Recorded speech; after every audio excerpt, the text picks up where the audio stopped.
Selamat pagi jemaat yang dikasihi Tuhan. Puji syukur sepanjang 1 minggu ini Tuhan sudah menyertai kita.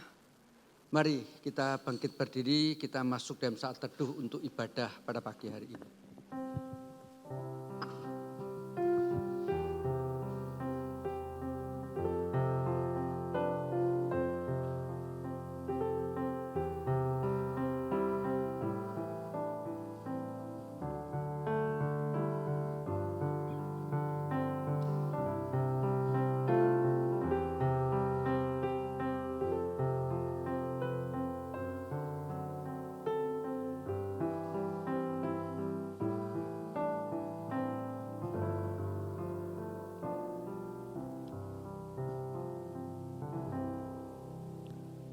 Pertolongan kita adalah dalam nama Tuhan yang menjadikan langit dan bumi, yang setianya sampai selama-lamanya dan tidak meninggalkan pekerjaan tangannya. Turunlah kiranya atas kita sekalian, kasih karunia dan damai sejahtera dari Allah Bapa kita dan dari Tuhan kita, Yesus Kristus. Amin. Shalom saudara yang dikasihi Tuhan. Saudara, firman Tuhan berkata di dalam Mazmur 40 ayat 3. Ia memberikan nyanyian baru dalam mulutku untuk memuji Allah kita. Tujuannya apa saudara? Banyak orang akan melihatnya dan menjadi takut lalu percaya kepada Tuhan. Saudara, Dia Allah yang sudah menang atas maut. Dia Allah yang sudah bangkit memberi pengharapan yang kekal bagi setiap kita. Dan biarlah setiap kita yang sudah percaya, kita boleh memberikan nyanyian baru bagi Dia. Tuhan, Kaulah pengharapanku. Mari kita memuji dan menyembah Dia Allah yang memberi pengharapan bagi setiap kita. Dan biarlah mulut kita memuji Dia dengan kesungguhan hati. Sehingga banyak orang percaya kepada Tuhan.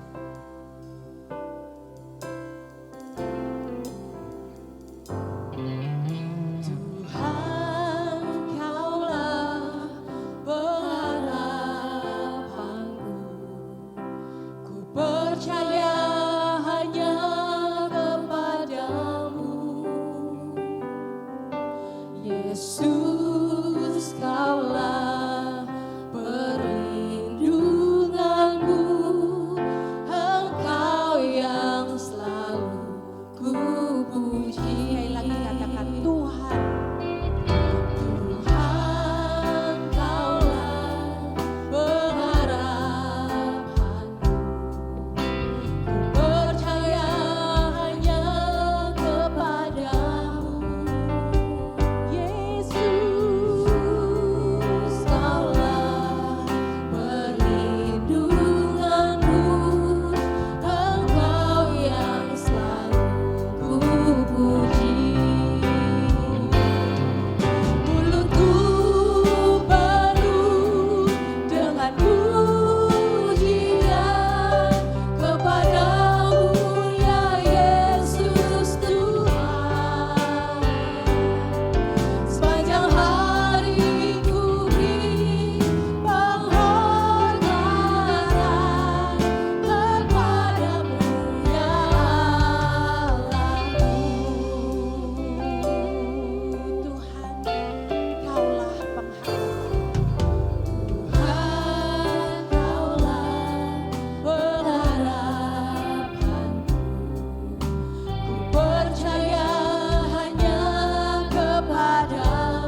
setiap kami. Kami bersyukur punya Allah yang penuh kasih, rela mati dan bangkit bagi setiap kami ya Tuhan. Itu memberikan kami pengharapan yang kekal. Ya Tuhan, biarlah pengharapan itu menjadi pegangan di dalam setiap kehidupan kami. Ketika kami menjalani kehidupan kami tahu kami punya Allah yang terus menjadi pengharapan kami, yang terus memegang hidup kami, sehingga kami boleh terus percaya, kami terus boleh berharap dan bersandar hanya kepadamu ya Tuhan. Biarlah mulut kami terus memuji-muji Engkau. Tuhan, berkatilah ibadah pada hari ini. Biarlah nyanyian yang keluar dari mulut kami sungguh meninggikan Engkau. Sungguh kami mau memuji dan meninggikan Engkau pada ibadah hari ini Tuhan. Biarlah Engkau yang dipermuliakan dan Engkau menikmati segala pujian dan syukur kami kepadamu. Karena Engkau Allah yang penuh kasih sudah memegang dan memberikan pengharapan itu kepada setiap kami. Terima kasih ya Tuhan. Tuhan berkatilah ibadah hari ini. Biarlah tidak ada seorang pun di tempat ini mencuri kemuliaan Tuhan. Tetapi semuanya dilakukan hanya untuk memuliakan Engkau. Berkati setiap pelayan Tuhan. Berkati khususnya buat jemaat-Mu di tempat ini. Sungguh-sungguh Tuhan mau berfokus menaikkan pujian, menaikkan ibadah. Hanya untuk Engkau Tuhan. Dan khususnya firman Tuhan pada hari ini sungguh menggugah setiap hati kami, menegur setiap hati kami, mengubahkan setiap hati kami untuk kami terus boleh menjadi anak-anak Tuhan, murid-murid Tuhan yang sungguh menyenangkan hati Tuhan dalam kehidupan kami. Dalam nama Tuhan Yesus kami sudah berdoa dan bersyukur. Amin. Silakan duduk saudara. Saudara, ada sebuah lagu himne yang sangat baik. Lagu himne ini ditulis oleh seseorang dari India. Saudara, dia bersama dengan istri dan anaknya memutuskan untuk mengikut Yesus. Menerima Yesus sebagai Tuhan dan Juru Selamat. Saudara, apakah mudah tantangan yang dihadapi? Saudara, dia dan keluarganya hidup dengan percaya kepada Tuhan dalam satu lingkungan desa yang tidak percaya dengan Tuhan Yesus. Dan satu keluarga ini diancam akan dibunuh. Saudara, ketika mereka diseret di tengah-tengah penduduk desa dengan kepala desa yang mengancam untuk membunuh. Ketika anaknya mau dibunuh dengan berat hati. Bapak ini berkata, I have decided to follow Jesus. Ketika istrinya mau dibunuh, bapak ini berkata, do not go with me, I still will follow. No turning back, no turning back. Istri dan anaknya dibunuh. Ketika nyawa dari bapak ini mau dibunuh, bapak ini berkata, the world behind me, the cross before me, no turning back, no turning back. Dialah pengarang dari lagu I have decided to follow Jesus. Saudara, bagaimana dengan setiap kita? Kita mungkin bukan hidup di dalam lingkungan yang mengancam untuk membunuh kita. Tetapi kita hidup dengan penuh godaan dosa. Kita hidup dengan penuh pergumulan masalah yang tidak berhenti. Pergumulan penyakit, pergumulan relasi, pekerjaan dan sebagainya. Tetapi apakah kita mengatakan, I have decided to follow Jesus. No turning back. No turning back. Kita pujikan lagu ini dengan iman, dengan hati, dengan komitmen kita. I have decided to follow Jesus. I have decided to follow Jesus. I have decided to follow Jesus, no turning back, no turning back. Sekali lagi katakan, I have decided to follow Jesus. I have decided to follow Jesus. Apapun yang terjadi,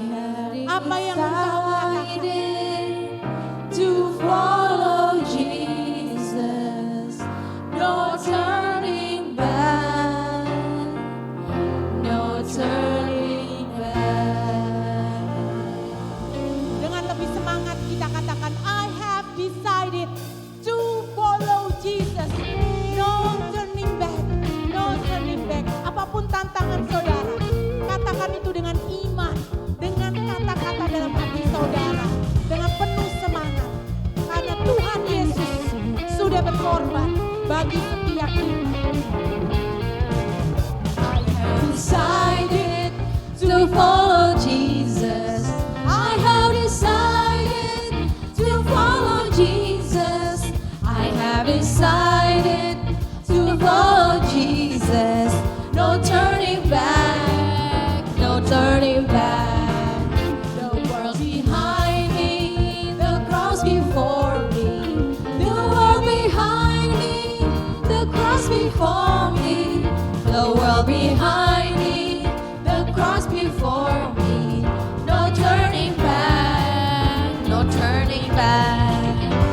Don't go with me, I still will follow. Don't go with me, I still will follow.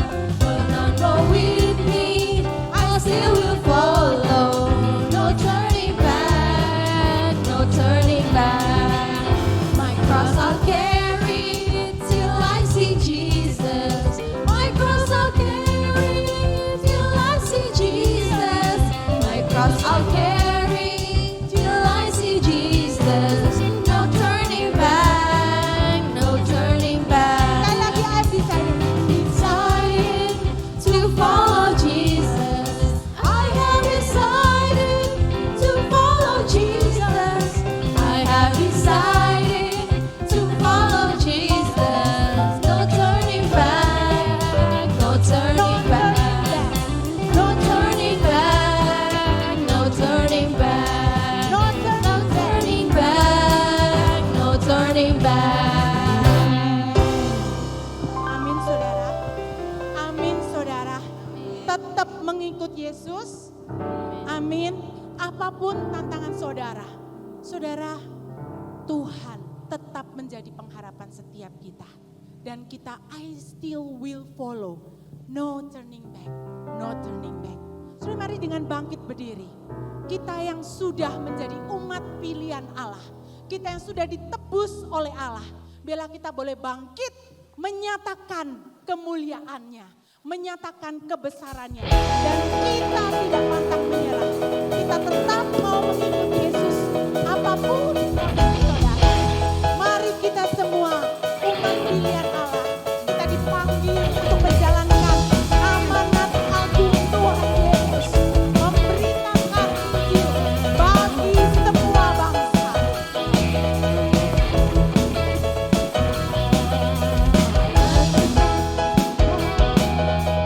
Umat pilihan Allah, kenal panggilannya.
Saudara, Efesus 2 ayat 10 berkata, karena kita ini buatan Allah yang sudah ditebus dan diciptakan dalam Kristus Yesus untuk melakukan pekerjaan baik yang dipersiapkan Allah sebelumnya.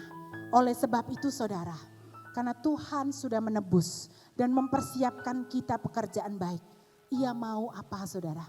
Supaya kita hidup di dalamnya. Saudara, mari kita ambil waktu berdoa di hadapan Tuhan. Saudara, biarlah di dalam hati saudara berdoa, Tuhan, aku rindu kembali mengenal firman-Mu yang menjadi tuntunan hidupku. Tuhan, lembutkan hati kami, Tuhan buka telinga kami. Saudara, berdoa secara pribadi di hadapan Tuhan. Dan singer solois akan menyanyikan lagu Mengikut Yesus. Semua karena anugerah, bukan karena kuat kita.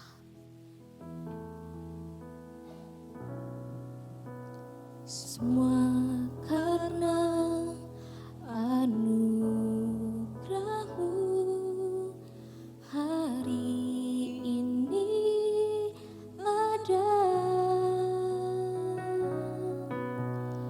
Bukan karena kuatku, namun karena Roh-Mu.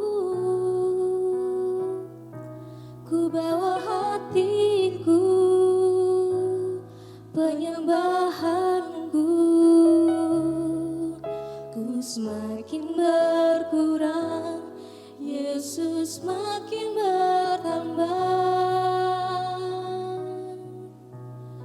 Mengikut Yesus, itulah kesukaan hatiku. Ku lepas semua halku untuk mengenal kehendaknya di hidup.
kami bersyukur berterima kasih. Bukan karena gagah dan hebat kami. Tuhan memilih kami. Tuhan menyelamatkan kami. Tetapi itu semua karena anugerah, kasih karunia. Yang sebenarnya kami tidak layak menerimanya. Tetapi Tuhan layakkan kami. Tuhan pilih kami dari ribuan, jutaan, bahkan jutaan ribu umat manusia. Dan kami bersyukur, biarlah di dalam pemilihan Tuhan, kami boleh hidup di dalam anugerah. Terus Tuhan tuntun, terus Tuhan pimpin setiap langkah kehidupan kami. Ada sulit, ada susah, bahkan ada dosa di hadapan kami. Biarlah kami boleh melawannya bersama-sama dengan Engkau. Terima kasih Bapa. Kami bersyukur untuk pagi ini Tuhan berikan kesegaran bagi setiap kami. Dengan setiap puji-pujian, doa. Dan sebentar kami akan sama-sama renungkan firman Tuhan. Tuhan berkati setiap kami. Di dalam nama Yesus Tuhan Juru Selamat yang hidup. Kami berdoa. Kami bersyukur. Amin. Baik, selamat pagi Bapak Ibu Saudara yang dikasihi Tuhan. Kita bersyukur pagi ini kita boleh memasuki Minggu Paskah yang kedua. Hari ini kita akan melihat satu bagian firman Tuhan yang menceritakan tentang penampakan Tuhan Yesus setelah dia bangkit. Yaitu penampakan yang pertama kepada seorang wanita yang bernama Maria Magdalena. Maria Magdalena. Saudara, setiap minggunya kita di tempat ini kita berdiri dan kita mengucapkan pengakuan iman rasuli, dan salah satu butir dari pengakuan iman rasuli yaitu butir yang kelima dari ke-12 butir berbunyi pada hari yang ketiga bangkit pula dari antara orang mati. Dan kita tahu sama-sama, kita mengerti bahwa Tuhan Yesus bangkit pada hari yang ketiga. Saudara, kita tahu bahwa Yesus bangkit pada hari yang ketiga. Tetapi bagi murid-muridnya dan juga seluruh pengikutnya, jadi Yesus punya 12 murid, punya 11 murid, lalu pengikut-pengikutnya itu banyak. Juga ada sebagian wanita-wanita yang juga melayani Tuhan Yesus dengan kekayaan mereka. Melayani murid-muridnya Tuhan Yesus. Mereka semua sudah diberitahukan 3 kali pemberitahuan tentang penderitaan Tuhan Yesus. Bahwa Tuhan Yesus akan pergi ke Yerusalem, dia akan disiksa, dia akan disalibkan. Tetapi pada hari yang ketiga bangkit. 3 kali, bahkan ada penulis Matius yang mencatat 4 kali pemberitahuan tentang penderitaan Tuhan Yesus di Yerusalem. Tetap saja murid-murid ketika melihat dan mengalami kematian dan juga penguburan dari Tuhan Yesus, itu merupakan satu duka yang sangat dalam. Saudara, mari kita membaca satu bagian firman Tuhan dari Yohanes pasalnya yang ke-20, ayat yang pertama sampai ayat yang ke-18. Yohanes pasalnya yang ke-20, ayat yang pertama sampai ayat yang ke-18.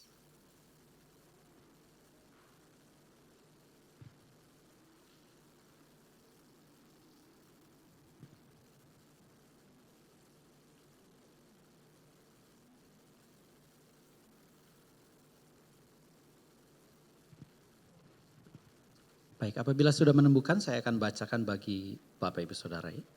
Judulnya Kebangkitan Yesus. Yohanes 20 ayat yang pertama. Pada hari pertama minggu itu, pagi-pagi benar ketika hari masih gelap, pergilah Maria Magdalena ke kubur itu dan ia melihat bahwa batu telah diambil dari kubur. Lalu ia berlari-lari mendapatkan Simon Petrus dan murid yang lain yang dikasihi Yesus. Nah, banyak penafsir yang mengatakan bahwa murid yang lain yang dikasihi Yesus ini adalah Rasul Yohanes. Jadi Rasul Yohanes yang menuliskan kisah ini. Lalu kemudian berkata kepada mereka, Tuhan telah diambil orang dari kuburnya dan kami tidak tahu di mana dia diletakkan. Nah, saudara, kalau lihat di dalam bagian ayat yang ketiga sampai ayat yang ke-10 ini sebenarnya adalah seperti sisipan gitu ya. Kalau tadi ayat 1 ayat 2 cerita tentang Maria Magdalena disisipi dengan kisah Petrus dan Yohanes. Kita lihat. Maka berangkatlah Petrus dan murid yang lain itu ke kubur. Keduanya berlari bersama-sama awalnya, tetapi murid yang lain itu berlari lebih cepat, mungkin karena lebih muda daripada Petrus. Sehingga lebih dahulu sampai ke kubur. Yohanes menjenguk ke dalam, jadi dia nggak masuk ke dalam, dia hanya lihat dari luar, menjenguk ke dalam. Dan melihat kain kapan terletak di tanah.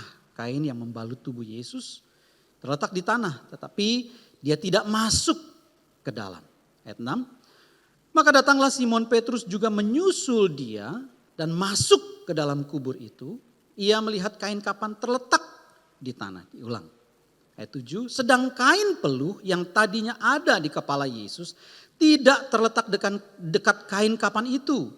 Tetapi agak di samping, di tempat yang lain. Dan yang menarik, sudah tergulung. Ayat 8. Maka masuklah juga murid yang lain itu, Yohanes, yang lebih dahulu sampai di kubur itu, dan ia melihatnya dan percaya. Sebab selama itu mereka belum mengerti isi kitab suci yang mengatakan bahwa Yesus harus bangkit dari antara orang mati. Lalu pulanglah kedua murid itu ke rumah. Nah, kita masuk lagi ke dalam bagian Maria Magdalena. LAI memberikan judul Yesus menampakkan diri kepada Maria Magdalena. Ayat 11. Tetapi Maria berdiri dekat kubur itu dan menangis. Sambil menangis, ia menjenguk ke dalam kubur itu.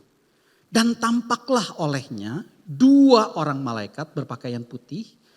Yang seorang duduk di sebelah kepala dan yang lain di sebelah kaki. Di tempat mayat Yesus terbaring. Kata malaikat-malaikat itu kepadanya. Ibu sebenarnya kalau dalam bahasa baiknya adalah wanita, woman.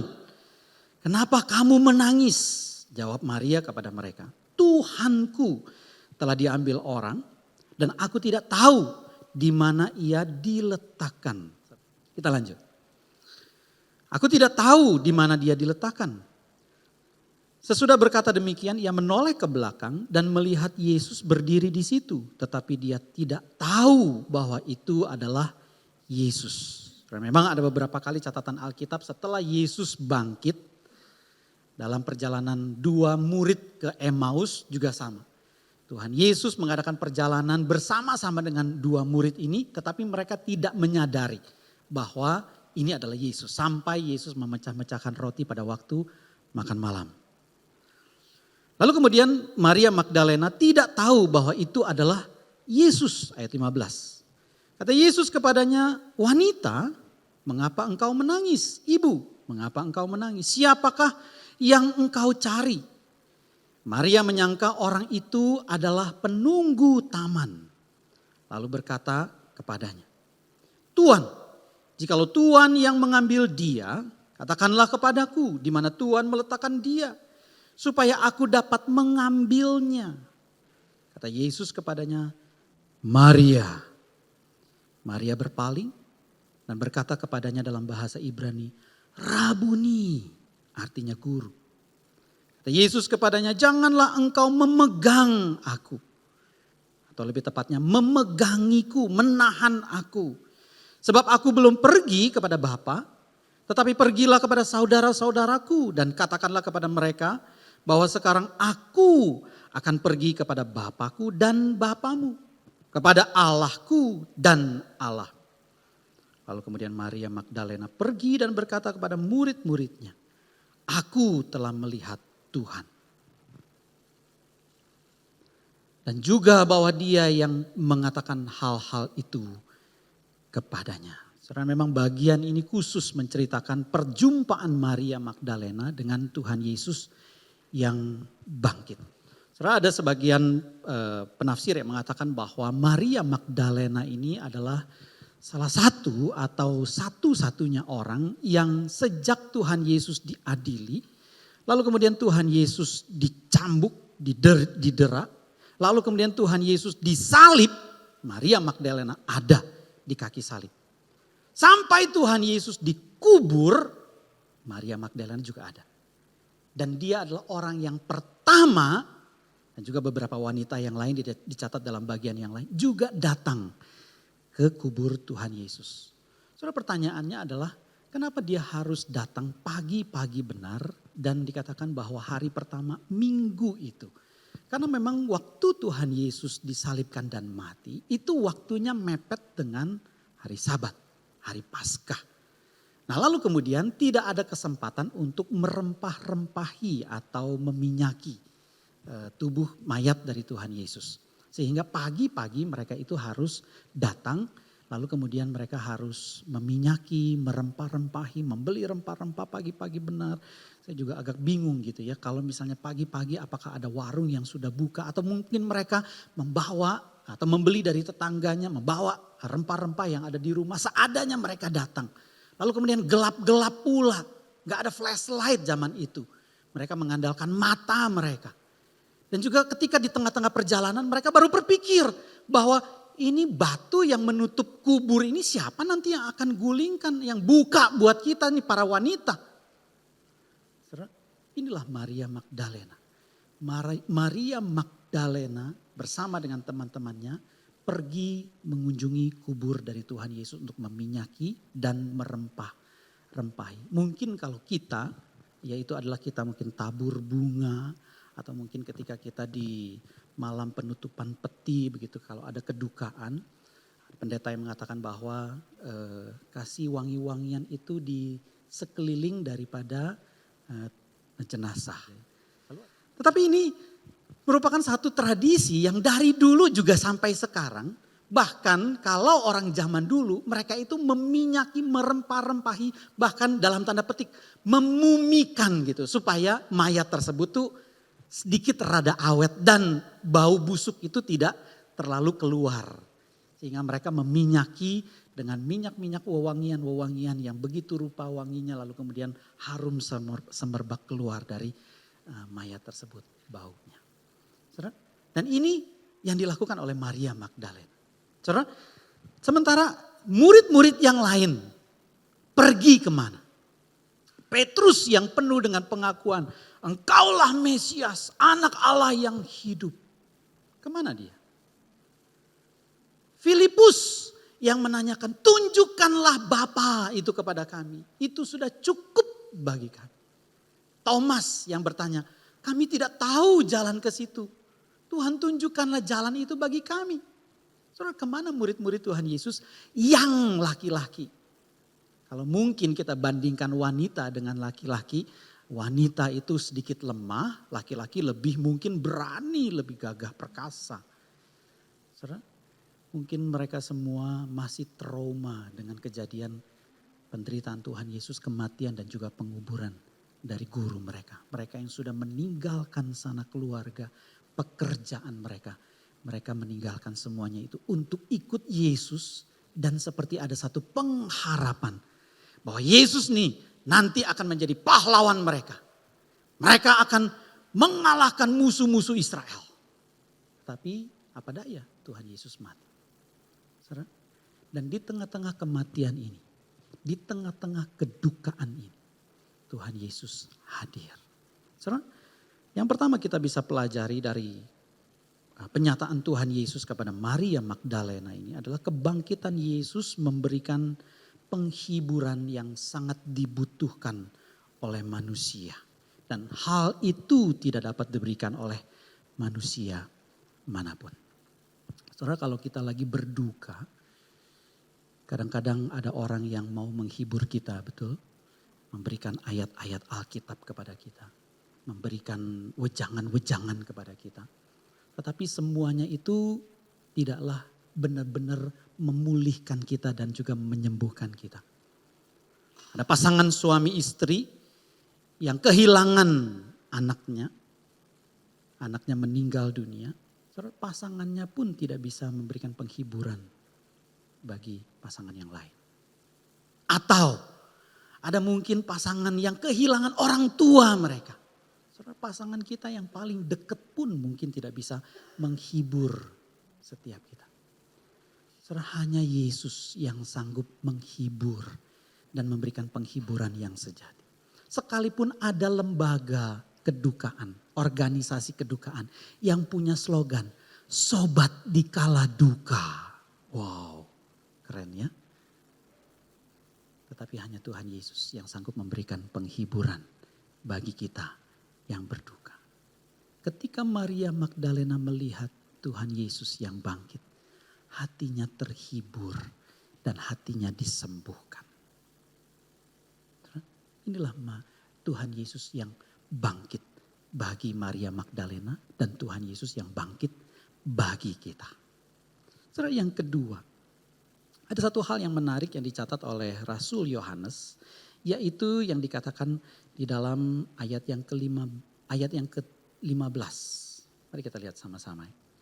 Yohanes 20 ayatnya yang ke-15.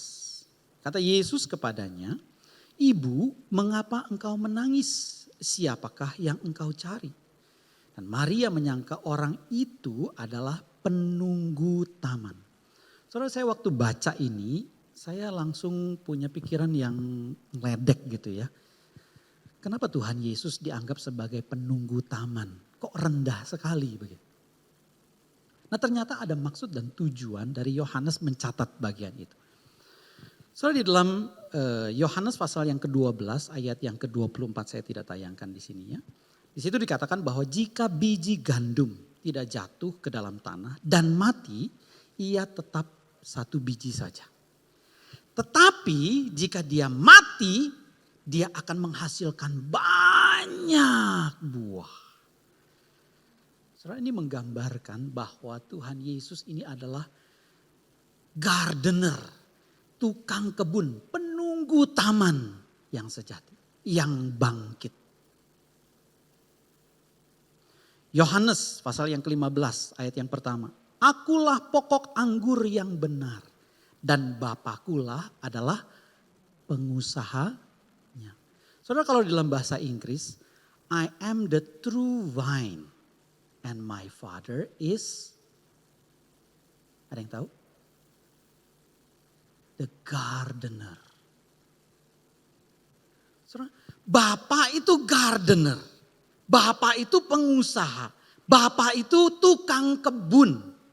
Yesus adalah pokok anggur. Nah, di sini dicatat bahwa Yesus adalah penunggu taman, tukang kebun, the gardener. Jadi seolah-olah Yohanes Pembaptis mau menyamakan antara Tuhan Yesus dengan Allah Bapa. Sama seperti Tuhan Yesus mengatakan bahwa percayalah kepada Bapa, percayalah juga kepadaku. Di rumah Bapakku banyak tempat tinggal. Adam di dalam Kejadian pasal yang kedua ayat 15. Dicatat bahwa dia ditempatkan di Taman Eden untuk menjadi gardener. Gardener yang pertama tidak taat kepada Tuhan. Gardener yang bernama Adam diberikan satu tugas untuk mengusahakan dan memelihara Taman Eden. Tetapi dia gagal. Dia justru merusak, bahkan diusir dari Taman Eden. Sementara gardener yang terakhir justru taat kepada Bapa, taat sampai mati dan dia bangkit. Saudara, Yesus adalah the gardener. The true gardener. Dan ini maksud yang Rasul Yohanes catat di dalam bagian ini. Lalu kemudian ketika Tuhan Yesus menampakkan diri kepada Maria Magdalena. Saudara, itu Maria Magdalena begitu excited. Saudara, kalau misalnya berjumpa dengan orang yang sudah lama saudara gak ketemu, saudara begitu riang bukan? Saudara peluk dia, saudara cium dia gitu kan. Cipika-cipiki, lalu kemudian saudara seperti gak mau lepas dari dia karena kangennya luar biasa. Saudara, ini yang dialami oleh Maria Magdalena ketika dia melihat Tuhan Yesus. Hatinya begitu terhibur sehingga dia memegangi Tuhan Yesus. Di ayat yang ke-17 dan 18 dikatakan demikian. Kata Yesus kepadanya, janganlah engkau memegang aku sebab aku belum pergi kepada Bapa. Tetapi ada satu tugas yang Tuhan Yesus berikan. Pertama kali kepada Maria Magdalena. Pergi dan katakan kepada saudara-saudaraku. Pergi dan katakan kepada mereka. Dan sekarang aku pergi kepada Bapakku dan Bapamu, kepada Allahku dan Allahmu. Ayat 18, Maria Magdalena taat. Dia pergi dan dia berkata-kata kepada murid-murid yang lain. Saudara, seperti Maria Magdalena ini mau mempause time itu. Momen itu. Momen yang begitu indah, begitu berharga. Dia mau memfreeze. Tapi kata Tuhan Yesus, ini bukan untuk kalangan sendiri. Ini bukan untuk kamu sendiri. Kamu harus pergi. Berita Paskah bukan untuk kalangan sendiri. Berita kebangkitan Tuhan Yesus bukan untuk diri kita sendiri. Tetapi juga untuk orang lain. Saudara, Maria Magdalena taat. Dan dia mengerjakan bagian yang Tuhan Yesus perintahkan. Pergi dan katakan. Slogannya jelas. Pergi dan beritakan Injil. Sama halnya juga di sini. Pergi dan katakanlah kepada saudara-saudaraku bahwa aku sudah bangkit. Dan Maria Magdalena taat. Saudara, Maria Magdalena taat bukan hanya sesaat. Tetapi dia taat sampai mati. Saudara, ada satu tradisi yang mengatakan bahwa tradisi gereja mula-mula Maria Magdalena itu kuburannya itu ada di satu gereja di Efesus, Turki sekarang. Saya tidak tahu, ada mungkin Bapak Ibu Saudara yang pernah mengadakan perjalanan ke sana.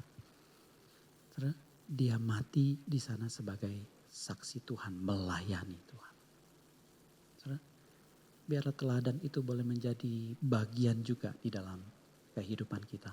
Setelah kita boleh diubahkan oleh Tuhan.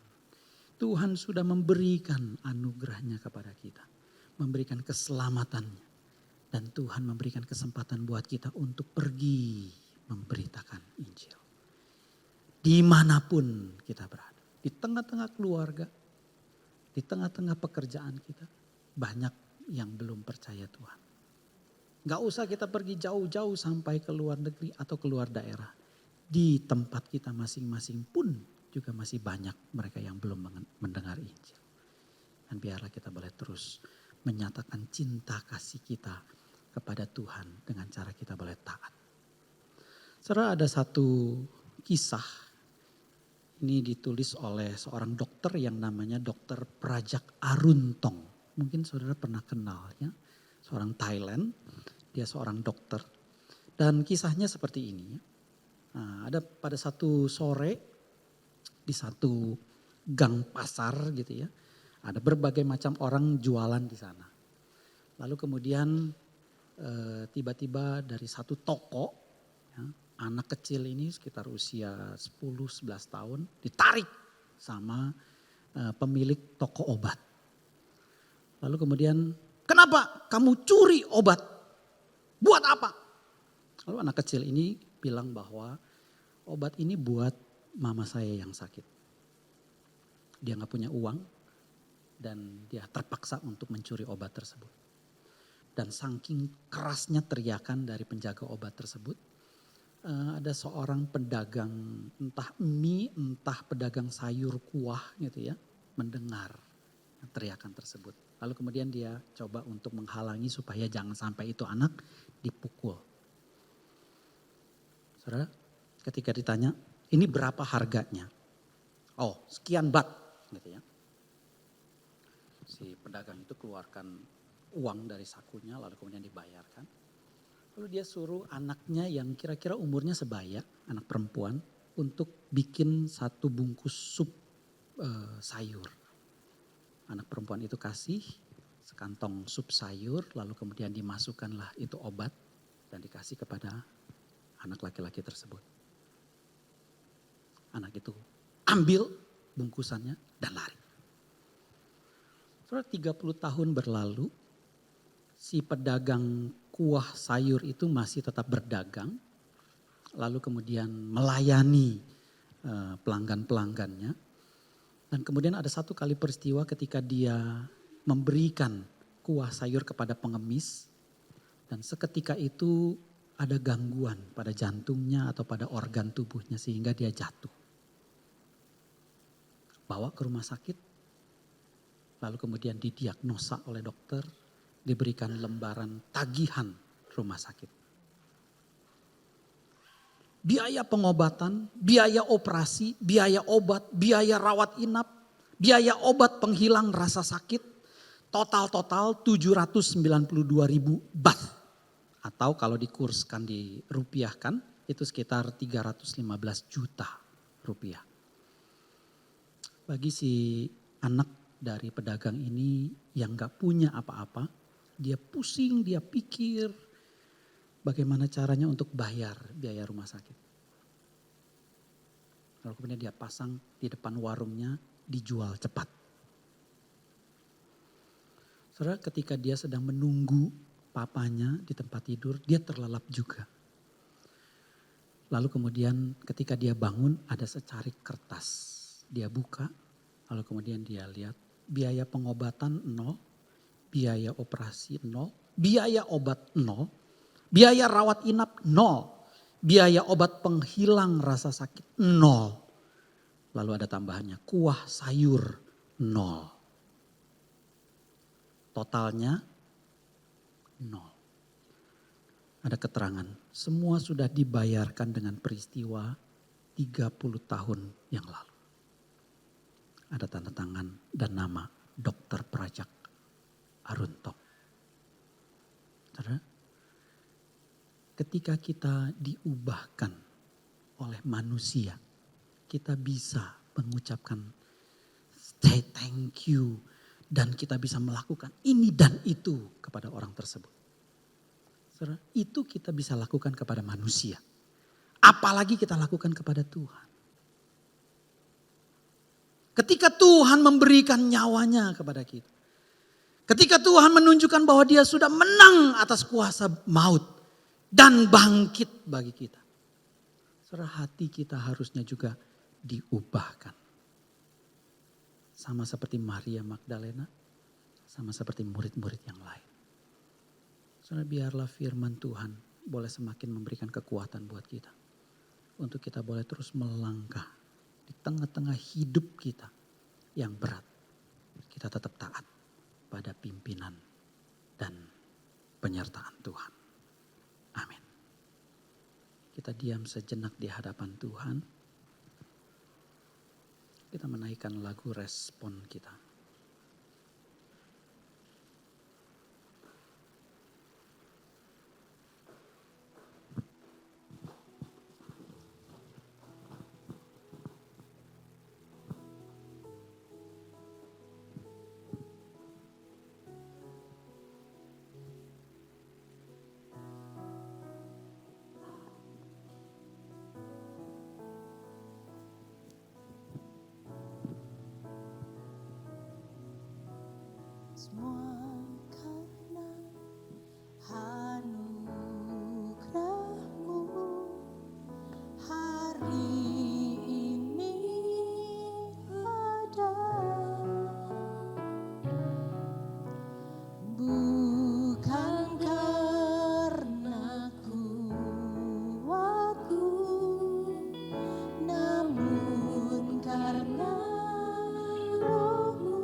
Kita dengan kasih Pak Yung boleh menutup dalam doa.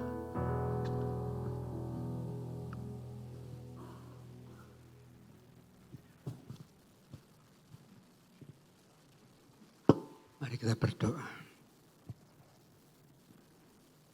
Tuhan, kalau kami mau jujur dan memang selayaknya harus mengakui, di dalam setiap kehidupan kami sebagai anak-anak-Mu pernah mengalami perjumpaan dengan Tuhan.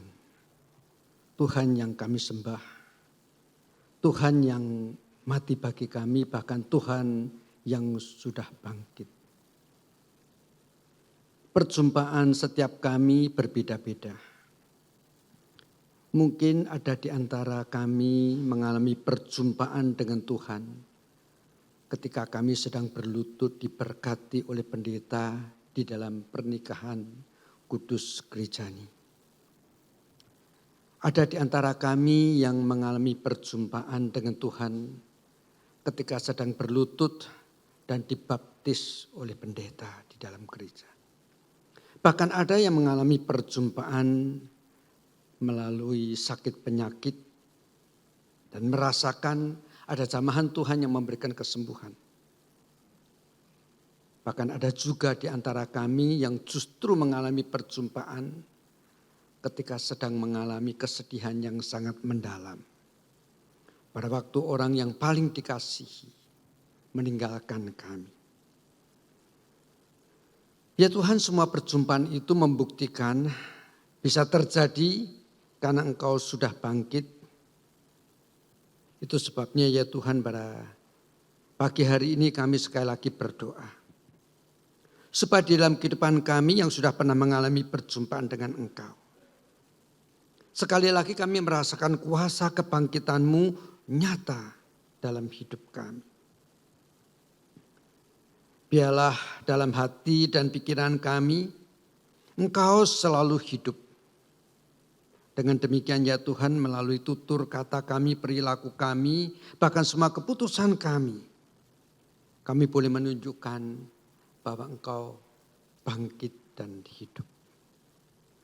Inilah doa kami ya Tuhan, dan biarlah sekali lagi firman yang sudah kami baca dan kami renungkan menolong kami untuk hari-hari selanjutnya. Kami hidup bagi kemuliaan-Mu. Dalam nama Kristus Yesus kami berdoa. Amin. Mari kita bangkit berdiri bersama-sama dengan segenap umat percaya sepanjang zaman, mengikrarkan pengakuan iman rasuli yang berbunyi demikian. Aku percaya kepada Allah, Bapa yang Maha Kuasa, Kalib langit dan bumi, dan kepada Yesus Kristus anaknya yang tunggal Tuhan kita, yang dikandung daripada Roh Kudus, lahir dari anak darah Maria, yang menderita di bawah pemerintahan Pontius Pilatus, disalibkan, mati dan dikuburkan, turun ke dalam kerajaan maut. Pada hari yang ketiga bangkit pula dari antara orang mati, naik ke surga, duduk di sebelah kanan Allah, Bapa yang Maha Kuasa, dan akan datang dari sana untuk menghakimi orang yang hidup dan yang mati. Aku percaya kepada Roh Kudus, gereja yang kudus dan am, persekutuan orang kudus, pengampunan dosa, kebangkitan dan hidup yang kekal. Amin. Silahkan duduk. Mari kita bersama-sama mempersiapkan hati untuk memberikan persembahan. Saya panggil penata layan untuk maju ke depan. Yuk.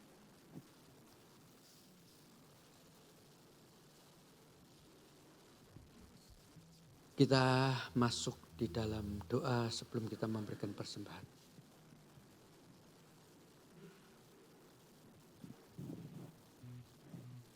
Mari kita sekali lagi masuk dalam doa. Tuhan, segala apa yang ada pada kami berasal daripada-Mu. Oleh karena itu Tuhan, sekali lagi kami mau dengan rasa syukur menyisihkan sebagian untuk kami jadikan sebagai persembahan, dan biarlah melalui apa yang kami kumpulkan ini, nama Tuhan boleh dibesarkan, diberitakan ke berbagai tempat yang Kau kehendaki. Melaluinya gereja ini memfasilitasi. Tuhan, terimalah apa yang sudah kami mau kumpulkan dengan segenap hati dan rasa syukur kami. Dalam nama Kristus Yesus kami berdoa. Amin. Kita menyanyikan lagu Ku Suka Menuturkan Cerita Mulia.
Jemaat yang dikasihi Tuhan, mungkin beberapa di antara kita dan mungkin sebagian besar ada yang di rumahnya ada istilah sekarang itu ART, asisten rumah tangga. Begitu ya. Jadi kalau tidak salah hari Rabu atau Kamis, kira-kira jam 11 anak saya Selina berkata, "Pak, aku sudah dibeliin tiket sama Koko suruh pergi ke Singapura." Loh kenapa? Cucumu tiga-tiga sakit semua. Jadi dari Singapura mendatangkan ART dari rumah pendeta. Gitu ya. Anak saya baru tahu ya, di Singapura tidak gampang. Semuanya kerja sendiri. Kita bersyukur sepanjang tahun ada ART yang kerja di rumah. Tapi minggu ini kita harus merendahkan diri menjadi seorang hamba. Mengambil rupa seperti Yesus Kristus. Ya kan? Jadi nanti kalau suami dikit-dikit istri marah jangan bete. Pahamilah dia. Dia sedang merendahkan diri jadi Osin. Ya. Anak-anak zaman kita ABG gitu ya. Ayah baru gocap tahulah ya siapa Osin. Kalau anak-anak milenial enggak tahu itu Osin siapa.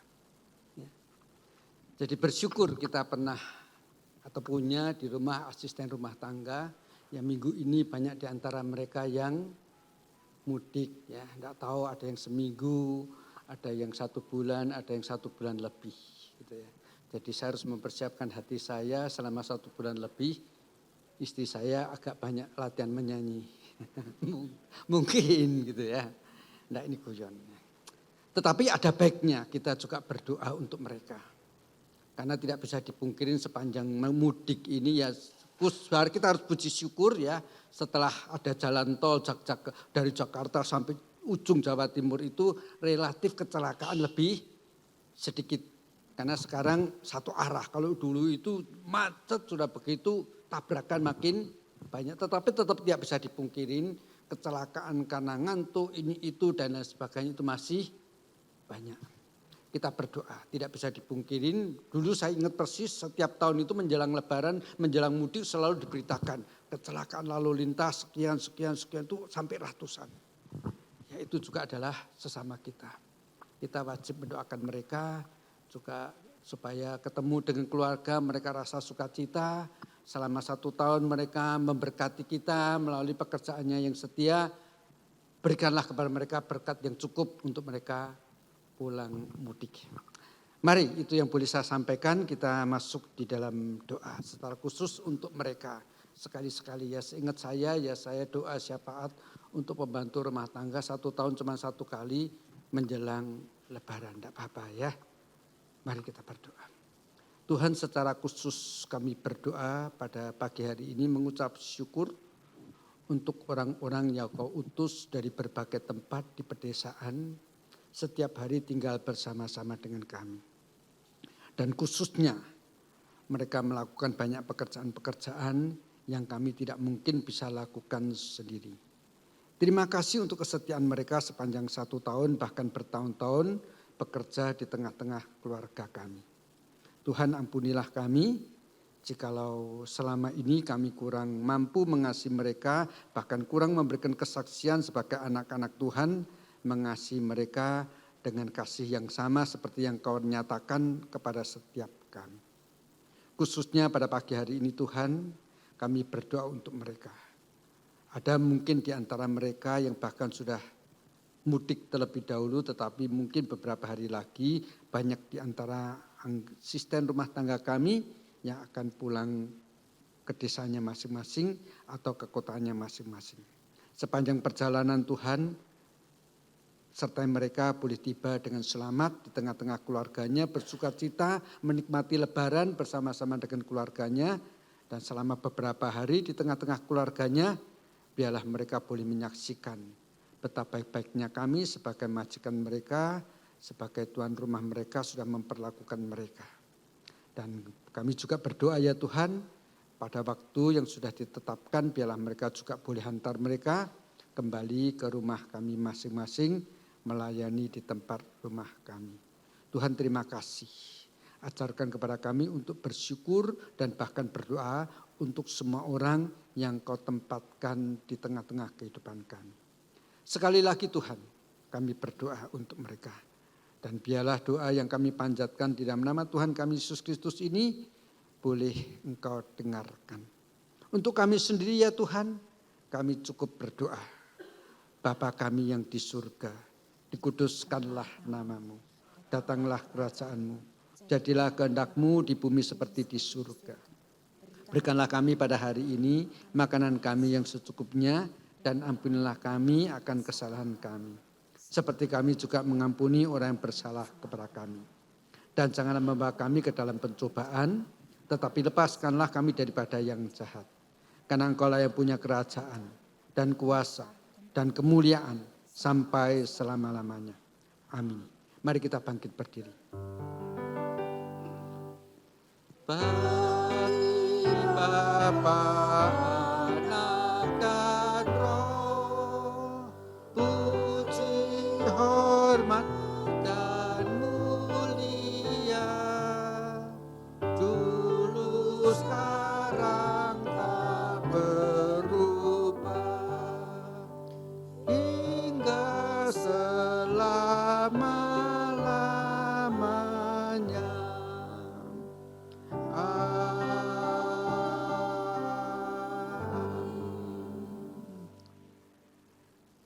Kiranya kasih karunia daripada Allah Bapa, damai sejahtera yang ditinggalkan oleh Kristus yang bangkit, penyertaan daripada Roh Kudus yang diturunkan di dalam nama Bapa dan Kristus, menyertai setiap kita sekarang ini sampai selama-lamanya.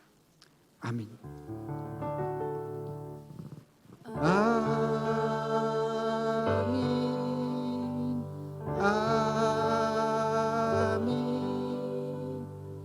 Amin.